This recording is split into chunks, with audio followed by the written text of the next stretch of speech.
दवा म्हणजे औषध, दवा म्हणजे वचन. गुरु कृपा निर्मळ भागीरथी, शांती क्षमा यमुना सरस्वती, ऐशे तिन्ही पदे जेथे एकत्र येती. स्वानुभव स्नान हे मुक्त स्थिती. प्रबोध, प्र म्हणजे विस्तार, प्र म्हणजे अनुभव. कशाचा अनुभव? बोधाचा अनुभव. बोध म्हणजे काय?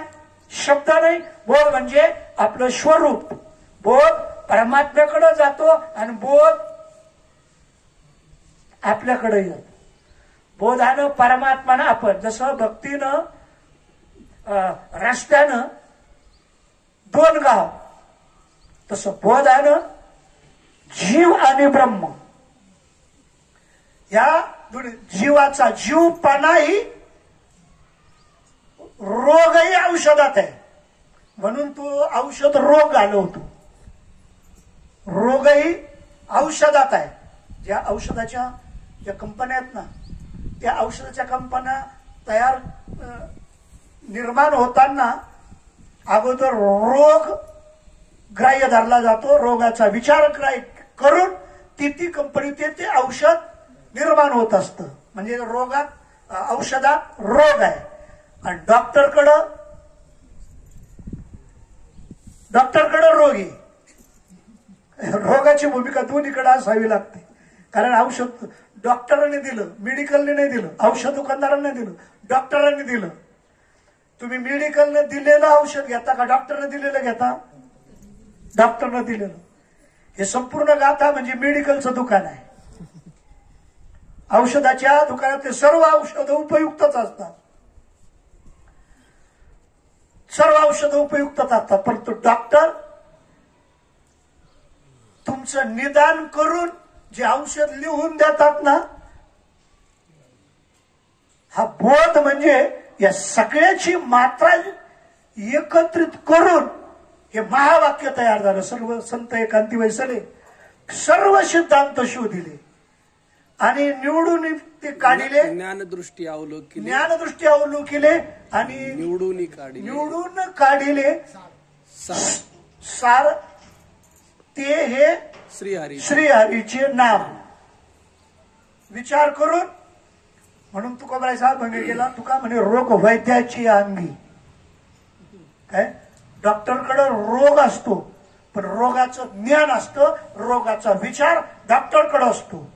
कारण डॉक्टरकडे रोगाचं ज्ञान असल्याशिवाय तुमचं आमचं निदान होऊ शकत नाही. आणि डॉक्टरकडे रोगाचं ज्ञान असल्याशिवाय डॉक्टर औषधाकडे, विशिष्ट औषधाकडे जाणार नाहीत. रोगाचा विचार करून डॉक्टर आहे, रोगाचा विचार करून औषध आहे, आणि रोगाचा विचार करून औषध घेतलं जातं. आणि मग औषधानं आपण आपल्या मूळ पदाला येतो. मूळ पदाला येतो म्हणजे डिस्चार्ज. डिस्चार्ज म्हणजे तो आता बरा झाला. बरा झाला म्हणजे काय? पूर्व पदावर आला, मूळ स्थितीला आलो.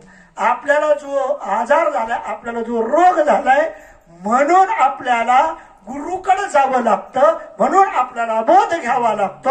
आणि बोध घेताना आपल्याला त्याचं चिंतन करावंच लागतं. ती मात्रा आहे, त्याचं चिंतन करावंच लागतं. ही जेवायच्या आधी घ्या, ही जेवल्यानंतर घ्या, ही झोपायच्या वेळेला घ्या, ही झोपल्यावर घ्या.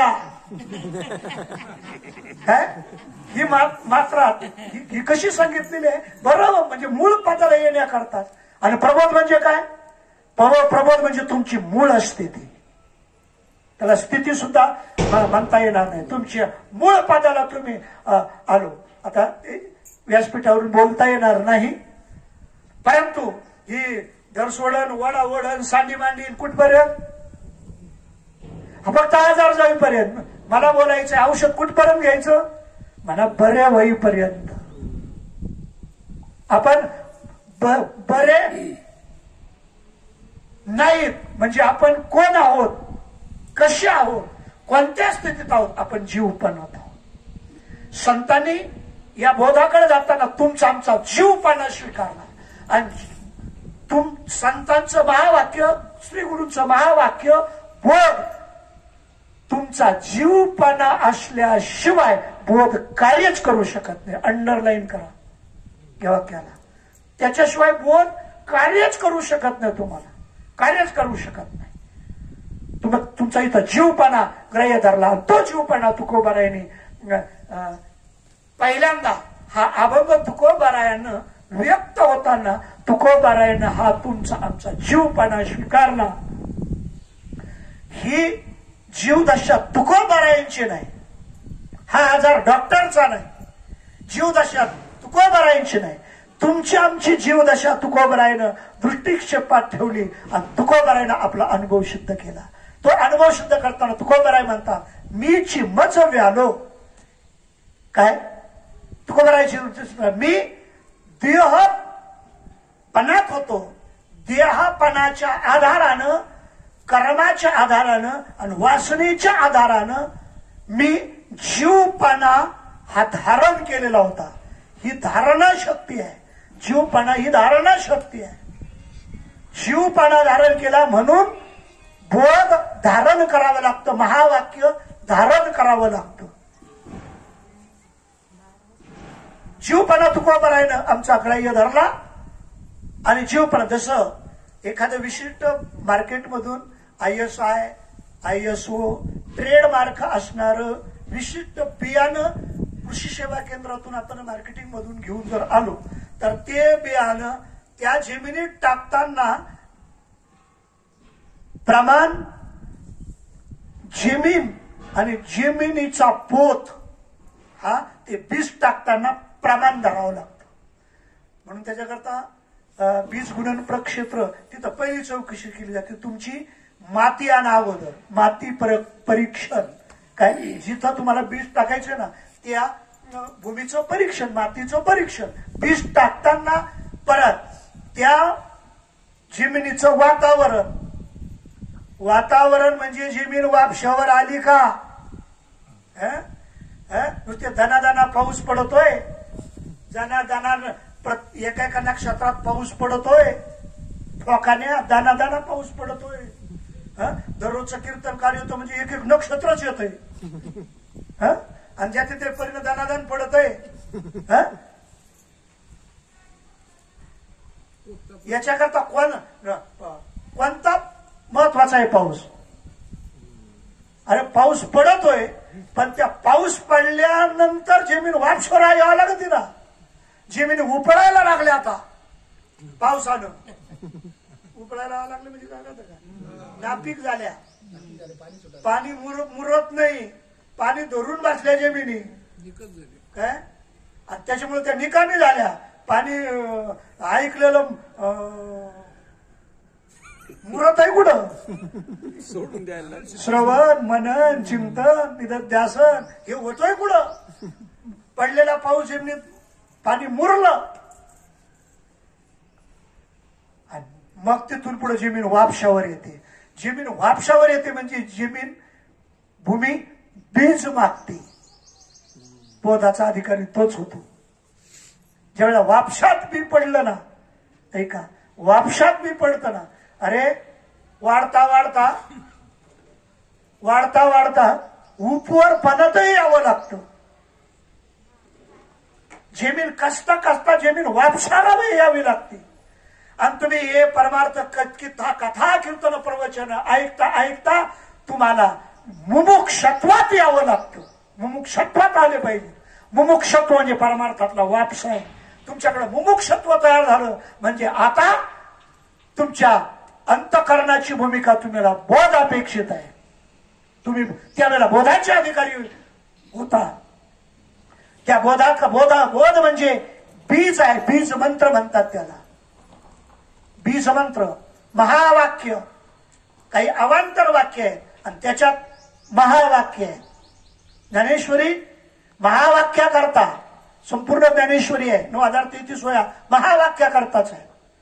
परंतु त्या महावाक्या करता काही अवांतर वाक्य आहेत ज्ञानेश्वरीमध्ये. हे साहित्याची भूमिका आहे. साहित्याची भूमिका आहे अवांतर वाक्य महावाक्य.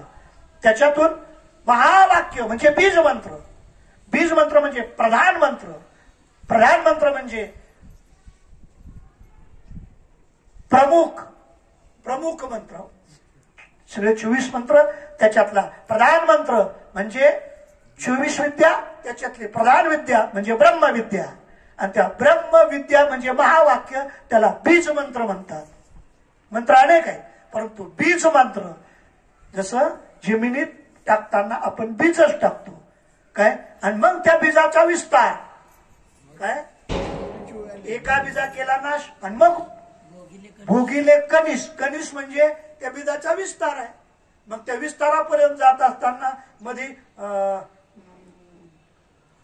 तुकोबाईचा अभंग गेले नाही ते, पत्र पुष्प फळ गेले वाया, बीजापासून बीजापर्यंत. मग हे सगळं वायाला जातं, सगळं बाद होतं. मूळ खोड फांद्या पानं फुलं आणि फळ हे सगळं हे झाडानंच दिलं, परंतु त्याच्यातल्या फळ तयार झालं. आणि आपल्याला जर संबंध फळातून बीजाचा संबंध जर आला, आपण विचार केला बीजाचा, तर ते बीजाकडे जाताना हे सगळा भाव वाजा होतो. मुळाचा भाव वाजा होतो, फांद्याचा भाव वाजा होतो, पानाचा भाव वाजा होतो, त्याच्या बहराचा भाव होतो, फळाचाही भाव वाजा होतो, आणि आपण बीजत्वाकडे जातो. जर परंपरेच्या दृष्टीने बीजाचाच विचार करावा लागतो, फळाचा विचार केला जात नाही. अगोदर परंपरेच्या दृष्टीने बीजाचाच विचार केला जातो. परंपरेच्या दृष्टीने अमृताची फळे, अमृताची वेली, त्याची पुढे चाली बीजाची. परंपरा बीजाची असते. परंपरा म्हणजे संप्रदाय हा बीज मंत्राला अनुसरून असतो. आदिनाथ, मच्छिंद्रनाथ, गोरक्षनाथ, गहिनीनाथ, निवृत्तीनाथ, ज्ञानोबाराय, या बीजाचीच परंपरा आहे. श्री गुरुने ही बीजाचीच परंपरा काय, नुसता बीज मंत्र दिला. बीज मंत्र म्हणजे वचन, बोध, आणि त्या बोधानं आपल्या ठिकाणी त्या बोधाचा झालेला परिणाम, आपली झालेली स्थिती, आपल्याला आलेला अनुभव, त्या अनुभवाला प्रबोध म्हणतात. बोध म्हणजे अनुभव नाही. आपण तिथंच अनुभव सांगून तिथंच थांबतो आपण. बरेच तिथं थांबले. झाली ना अवस्था, झाली ना अवस्था. अरे भाऊ, झाली काय झाली, अवस्था झाली, तिथं थांबायचं नाही काय, त्याच्या पुढं चालायचंय. गेले भावही गेला पाहिजे, अभावही गेला पाहिजे, मीही गेला पाहिजे, आणि माझंही गेलं पाहिजे. तुकोबाराने तो अनुभव सांगितला. मी आणि माझं या भूमिकेतून मी ब्रह्मपदानं स्वरूपानं जन्माला आलो. म्हणजे तुकोबाराचा हा भाव असा आहे, अहम देहास्मी या स्थितीतून मी अहम ब्रह्मास्मी या पदाला आलो. अहम ब्रह्मास्मी कोणी म्हणावं, ज्याच्याकडे अहम देहास्मी ही भूमिका होती ना काय, सापेक्ष तरुणपण कोणी म्हणावं, ज्यांनी बालपण अनुभवलंय त्यांनी म्हणावं मी तरुणपणात आलो. मी म्हातारा झालो कोणी म्हणावं, बालपण भोगलं, तरुणपण भोगलं, आणि आता अनुभवतोय तो म्हणतो आता मी म्हातारा झालो. म्हातारा झालो म्हणजे अगोदरच्या अनुभव बाद झाले सगळे, ते विसरून गेले ना. म्हातारा म्हणजे काय, म्हातारा म्हणजे नाश नाही, म्हातारा म्हणजे विपरिणाम, त्या कुटुंबातला हा मोठा अनुभव. सासू म्हणजे काय, त्या घरातलं सासू म्हणजे काय, सासू म्हणजे सगळ्यात मोठा अनुभव. ऐकावं लागतं की नाही सगळ्याला त्याचं. सासू हे अनुभवाचं पात्र आहे, मोठा अनुभव. म्हातारा म्हणजे काय, मोठा अनुभव. आता ते माझं नाही, हातपाय डोळा पडली, झापड करणं बधीर झाले, वाचा बोले बोबड नाकमुख कळू लागले लाड, ही अवस्था म्हणजे याला वृद्धाप्य अवस्था म्हणजे, याला जीर्ण अवस्था म्हटलेलं आहे काय, याला म्हातारपण म्हटलेलं. म्हातारपण म्हणजे मोठं. घरातला म्हातारा माणूस म्हणजे अनुभवी माणूस काय. तसा हा प्रबोध म्हणजे तुमचा हा अनुभव. कळस आकाश हा तुकोबारायचा अनुभव आहे. तू काय झाला शे कळस. कळस म्हणजे काय, मंदिर कळसाला गेलं म्हणजे काय झालं, मंदिर पूर्ण झालं, बांधकाम पूर्ण झालं का मूर्ती प्राण प्रतिष्ठा सहित पूर्ण झालं,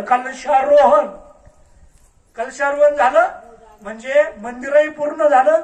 मंदिर पूर्ण झालं म्हणजे मंदिरातली मूर्ती प्राण प्रतिष्ठा झालेली आहे. मंदिर तर झालं पण मूर्तीची प्राण प्रतिष्ठाही झाली. मंदिर ही भूमिका पूर्णत्वाला आली त्यावेळेला कलशारोहण. तसं तुकारामाशी कळस तुकोबार आहे पूर्ण पदाला प्राप्त झाले. पूर्ण पदाला प्राप्त झाले म्हणजे तुकोबार आहे अनुभूतीला प्राप्त झाले. आणि तुकोबाराने अनुभव सांगितला, मीच मज व्यालो. व्यालो म्हणजे प्रसूत झालो. प्रसूत झालो म्हणजे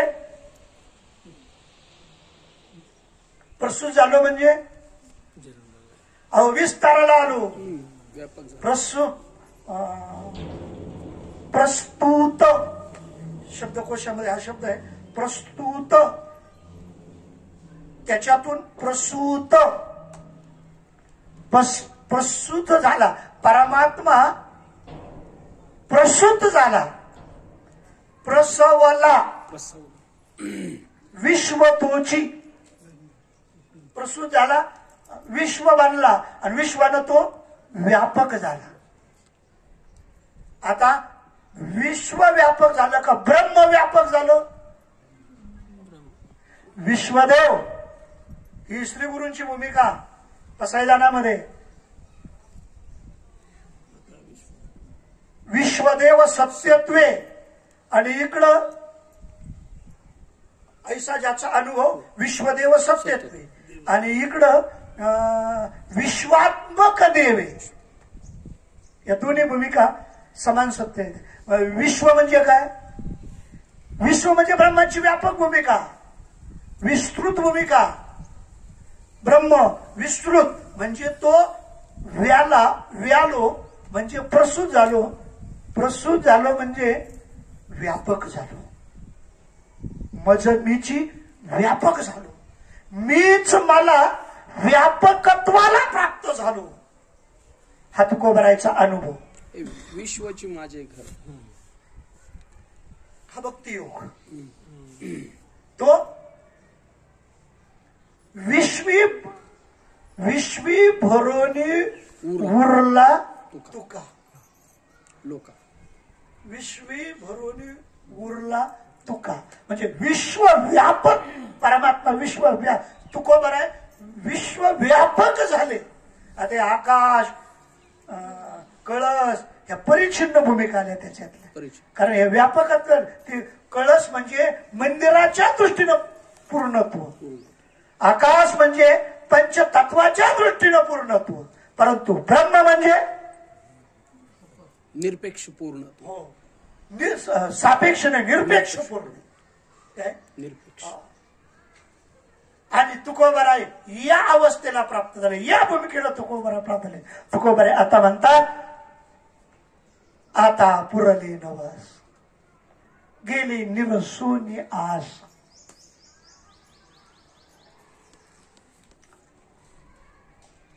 कोणतीच इच्छा राहिली नाही. नवस म्हणजे इच्छा. नवशिये नवशिये पंढरीचे दैवते नवशिये. काय म्हणजे आता म्हणजे इथं प्रसन्न व्हा इच्छा आहे, परंतु आता नवशिये नाही, इथं पुरले नवस. इच्छा पूर्ण, इच्छा केली ते पावन.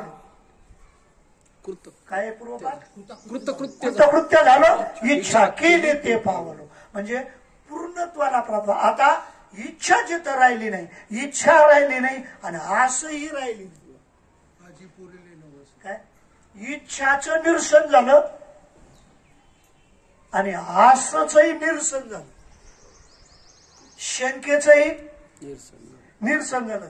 तेवढ्या करता विचारित राहावं लागत. कशा करता? निरसन होण्याकरता. काय म्हणजे तिथं आता इच्छाचं निरसन झालं. तुकया बंधू म्हणे भावा मज निर्वावे देवा. साधुबोध झाला, नुरुनी आठेला, ठाईच मुरला. मग आता त्याचा अनुभव तुकोबाराय जे व्यक्त झाले ना तोच अनुभव साधुबोध झाला. आता त्याची प्रक्रिया सांगितली. साधुबोध झाला, नृण्या ठेला, ठाईचं मुरला, परंतु त्याची भूमिका सांगितली. मध्यंतरी भूमिका सांगितल्याचा म्हणजे क्रम सांगितला बोधाचा. मोक्ष रेखे आला. क्रम झाला, निरवला आणि मुरवला, हा क्रम सांगितला बोधाचा. आणि त्याच्यानंतर उपक्रम सांगितला, मोक्ष रेखे आला, भाग्य विनटला, हा उपक्रम सांगितला त्याचा. आणि शेवटच्या चरणामध्ये त्याचा उपसंहार सांगितला, हरिदिशे जनिवनी. उपसंहार म्हणजे ही व्यापकत्व तुकोन साधुबोध झाला आणि हरिदिशे जनिवनी आत्मतत्व काय ते लक्षण आहे. संपूर्ण क्रम, उपक्रम आणि उपसंहार या अभंगामध्ये ज्ञानोबारायांनी व्यक्त केला आपल्या हरिपाठाच्या. तसं तुकोबराय इथं म्हणतात, मी व्यालो आणि व्यालो म्हणजे मी पूर्णत्वाला प्राप्त झालो, ब्रह्मपदाला प्राप्त झालो. आता कोणती इच्छा राहिली नाही, आस राहिली नाही. परंतु हे करण्याकरता मी काय केलं, एक शेवटचं चिंतन आहे म्हणून बोलून जातो बरं. दिले 12 बळी, गेलो मरोनी तये काळी. आता हा तुकोबरायांचा हा वैकुंठाला जाण्याच्या अगोदर म्हणजे तुकोबरायला इथून पुढं या अभंगाच्या नंतर तुकोबरायच्या निर्वाणीचेच अभंग सुरू झालेले आहेत. तुकोबरायच्या अभंग गाथ्यामध्ये जे प्रकरण गाथा आहे ना, त्याच्यामध्ये तुकोबरायची निर्णीचेच अभंग इथून सुरू होतात. तुकोबराय या भूमिकेला प्राप्त झाले, तुकोबराय या स्थितीत. आता तुकोबराय कुठं आहेत, कुठे आहेत, निर्वाणीचे अभंग पहा. आता तुकोबराय आहेत ना, ते आहेत म्हणून तर हे चाललंय सगळं. हे सगळं चाललंय, आहेत म्हणून चाललं नाही. तुकोबराय आहेत, बरं परमात्माही आहे. मग परमात्मा कुठे आहे, तुकोबराय कुठे? एकच हे वेगवेगळे 16 हे दोघांचं ऐक्य, त्याला 16 म्हणतात. ज्ञानोबरायांची संजीवन समाधी काय, परमात्म्याचं ज्ञानोबरायांचं ऐक्य, तो 16. म्हणून पांडुरंग परमात्म्याशिवाय ज्ञानोबरायांचा 16 सुरू होत नाही.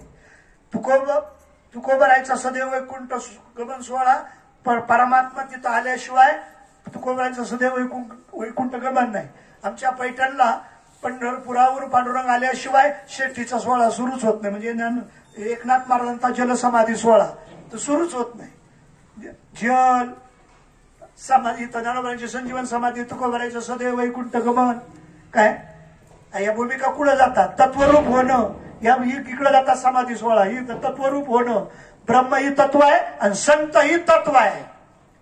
कार्यावच्छेदकातून व्यवहारात येऊन ते कार्य करत होते. परंतु त्या कार्य करत असताना ब्राह्मण कोणाला अनुसरून कार्य करतो, यजमानाला अनुसरून का देवा परमात्म्याला अनुसरून? ब्राह्मण परमात्म्याला अनुसरून. संतांचा व्यवहार परमात्म्याला अनुसरूनच आहे. काय, परमात्म्याला अनुसरून तुमच्या आमच्या उद्धाराचा व्यवहार तुकोबरायाने स्वीकारला. परंतु ते तत्वरूप समाधी, तत्वरूप. आता त्याच भूमिकेतून बोलायचं तर या अलीकडल्या भूमिका त्या तत्वाच्या दृष्टीनं येतात. ते नामही मग त्या अलीकडेच आलं, संतत्वही अलीकडेच आलं. त्या देवाचं नामही अलीकडेच आलं. कारण तत्व हे अलीकडे आले ना, त्याच्यामध्ये आकाश तत्व या आकाश तत्व गेला तो विमानी बैसोनिया. जया पूजले आंडरे पांडुरंगे, विमानस्त केले प्रयाण प्रसंगे. तनु मानवी दिव्य रूपीच केली, न त्यागी ती दिव्य लोकाशी. हे तो करायचं असं देव वैकुंठ. शांतीब्रह्मा एकनाथ महाराजांचं कुठेही समाधी मंदिर ते काठावर बांधले. नंतर जे एकनाथ महाराजांच्या बाहेरचं समाधी मंदिराच्या पश्चिम द्वारात आपण आलो आणि पश्चिम द्वारापासून आपण सन्मुख जर पाहिलं, समोर जर पाहिलं ना, तर तिथं कमल तीर्थ आहे. एकनाथ महाराजांची समाधी तिथं आहे. कुठं? त्या कमल तीर्थामध्ये आहे, तिथं समाधी आहे. दिवस पाण्यात जलातच अर्पण केला नाथ महाराजांनी. दिवस समर्पिचे देवा भार काहीच न घ्यावा, दिवस समर्पित केला. कुठं? जलात. इथं आळंदीला ज्ञानोबारायांनी काय केलं? दिवस समर्पित केला. कुठं? दिवस समर्पित केला आणि तत्वानं तुमच्या आमच्या उद्धाराकरता शिल्लक राहिले. दिवस समर्पित केला गोदावरीत आणि तत्वानं तुमच्या आमच्याकरता शिल्लक राहिले. दिवस समर्पित केला तुकोबारायांनी. कुठं? आकाश. मला म्हणायचं आता तुकोबार आहेत का नाही? कारण तुकाराम महाराज म्हणतात, तुका म्हणे आता उरलो. म्हणजे हे सगळे संत आज जशी तसे हे ज्या गाथ आहेत हे तुकोबार आहे. अंतःकरण ज्ञानेश्वरी तुकोबार आहे. अंतःकरण हे इथं या गाथ्यात तुकोबारायचं अंतःकरण. तो अंतःकरण स्वीकारलं ना तर हा तुकोबारायांचा ब्रह्मनिष्ठ भाव आहे. अंतःकरण स्वीकारलं ना तुकोबारायांचा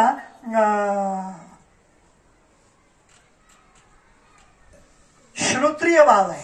श्रोत्रिय म्हणजे तुकोबाराची गाथा म्हणजे पंचमवेद तुकोपनिषद हा श्रोत्रिय भाव अभंग गाथेमध्ये तुकोबारायचा आहे. अंतःकरण म्हटलं आणि अंतःकरण म्हटलं तर तुकोबारायांचा हा दयाळू आणि कृपाळू भाव या तुकोबारायच्या अभंग गाथात आहे. म्हणून गाथा किंवा ज्ञानेश्वरी ग्रंथच्या रूपानं ते संत आपल्यावर कृपाच केल्याशिवाय राहणार नाही. कारण तो शब्द कृपेला पात्र आहे, कृपेनं परिपूर्ण आहे.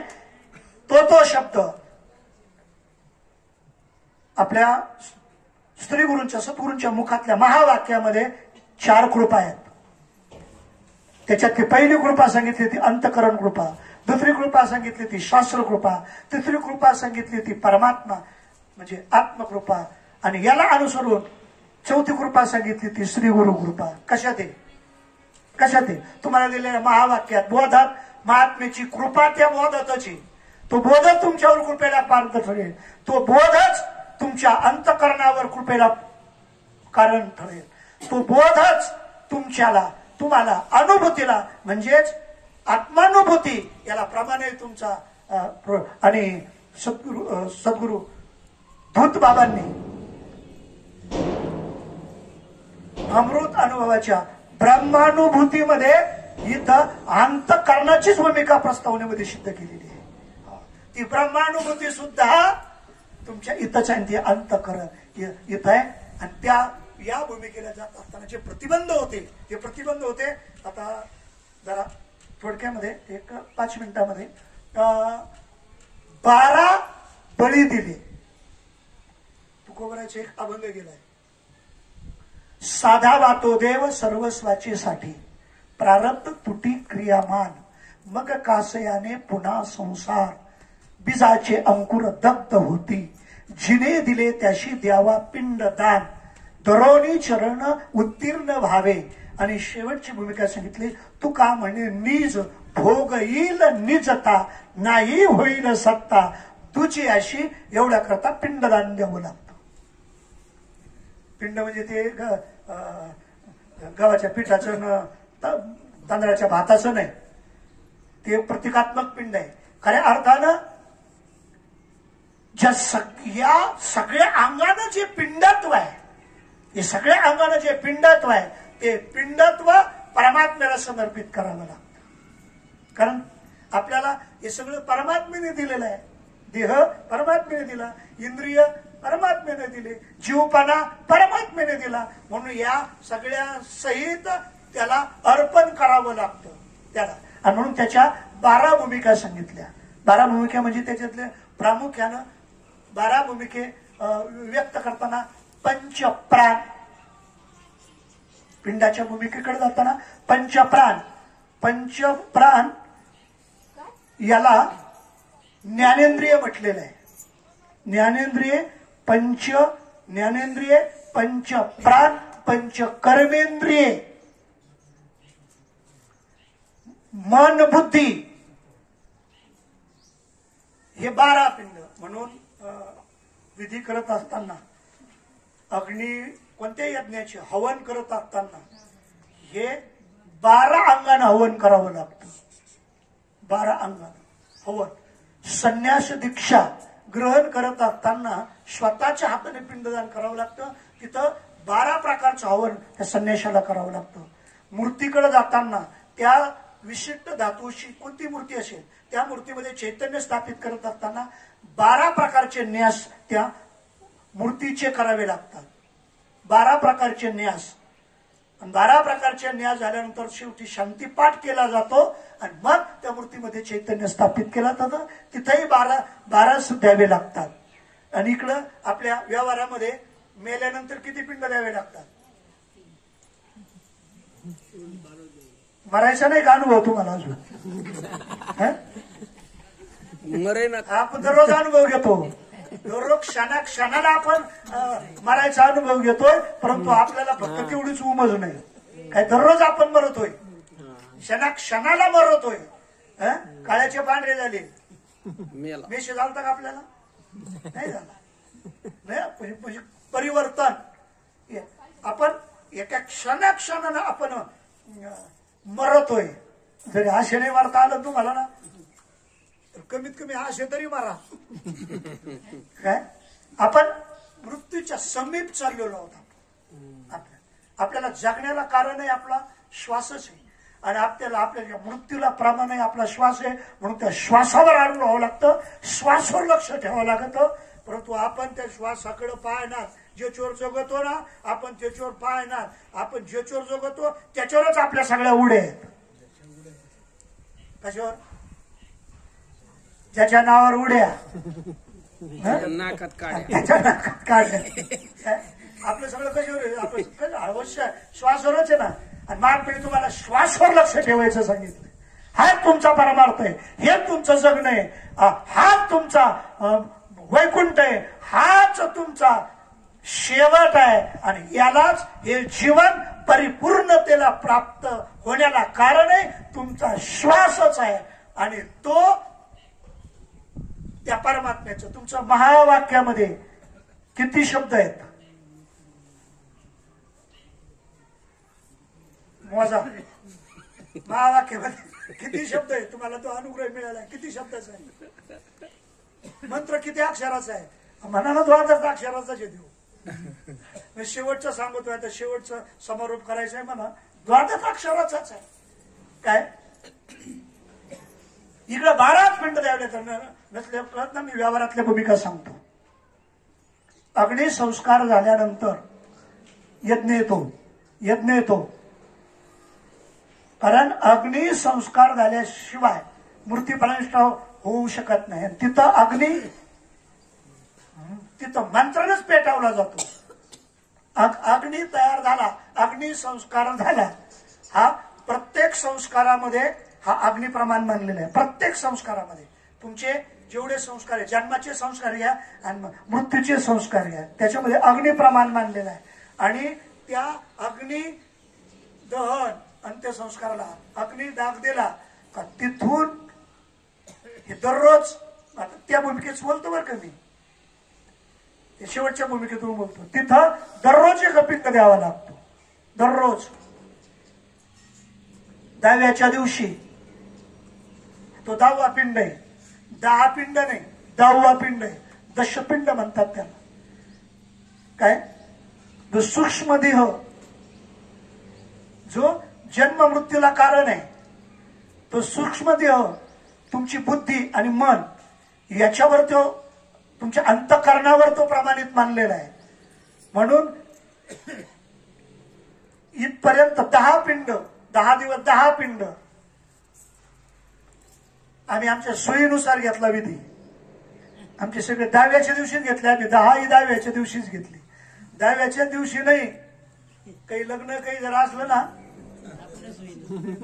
3ऱ्या दिवशी 10 पिंड 10, 3ऱ्या दिवशी म्हणण्यापेक्षा आमच्याकडं ज्या दिवशी अंत्यसंस्कार झाला ना, सकाळी 11 वाजता अंत्यसंस्कार झाला आणि संध्याकाळी 6 वाजता पिंडदान केलं नाही.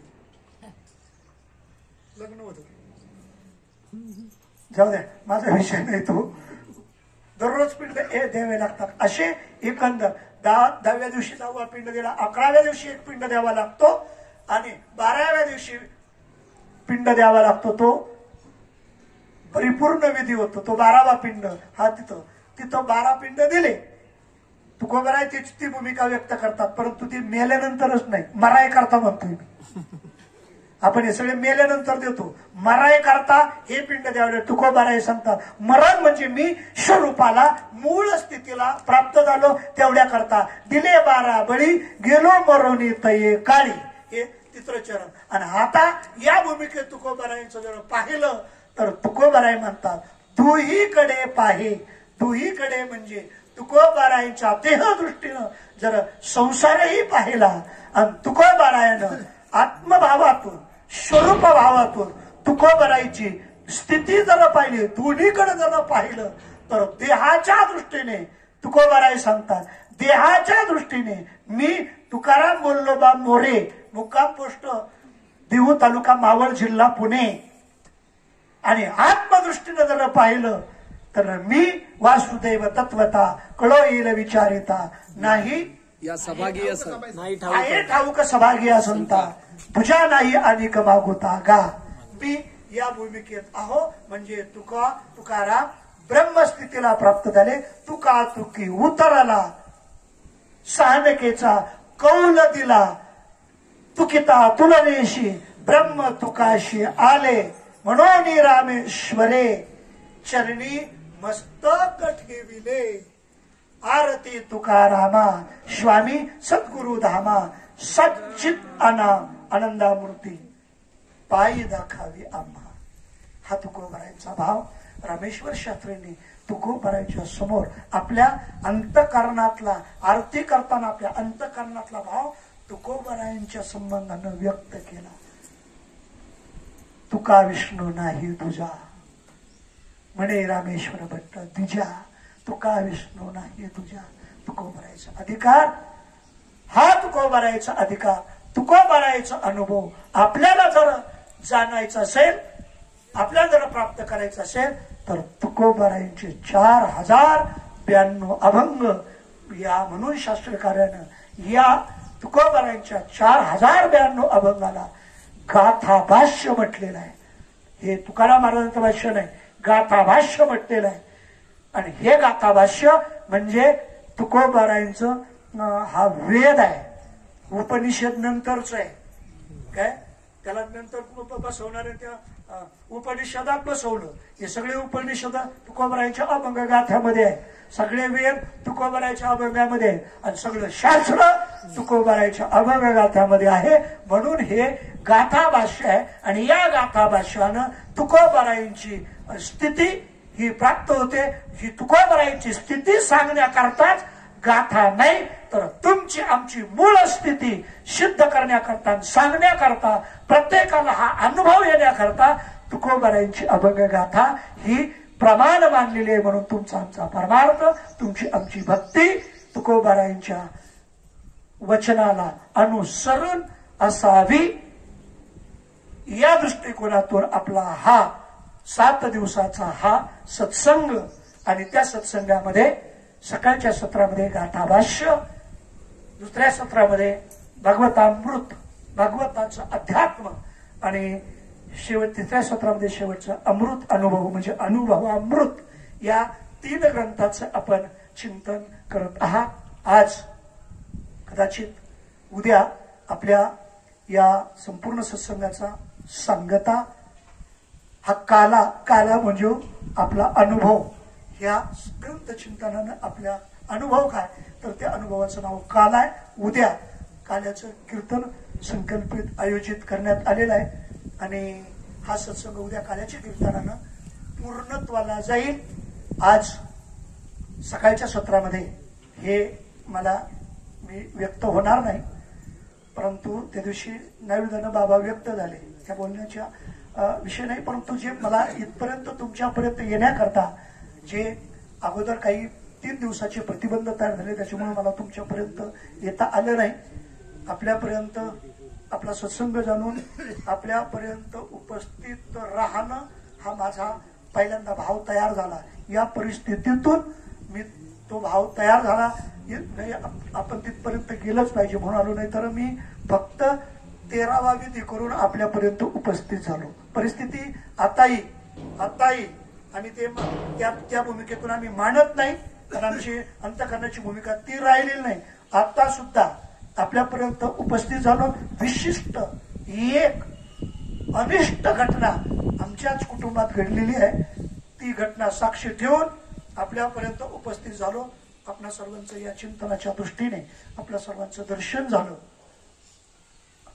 मी या भूमीत ज्या वेळेला आलो त्यावेळेला या मंदिरात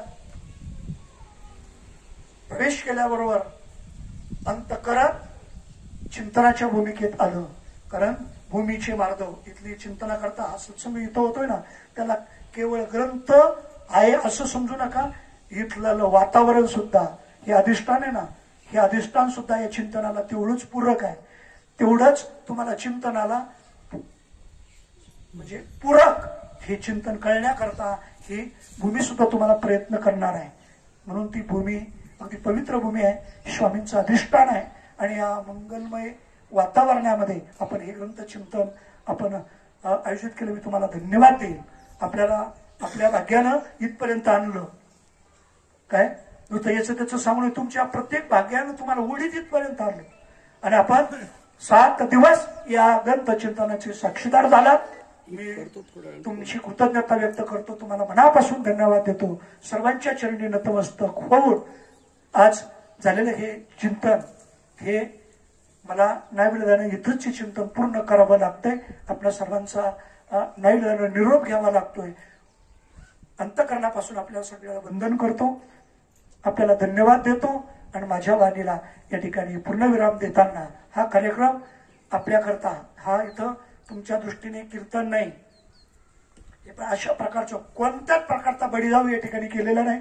केवळ ग्रंथ चिंतनामध्ये तुम्हाला सगळ्यांना एकरूप होण्याकरता फक्त 3 सत्रामध्ये फक्त ग्रंथाचं चिंतनच या ठिकाणी आयोजकानं संकल्पित आयोजित केलं.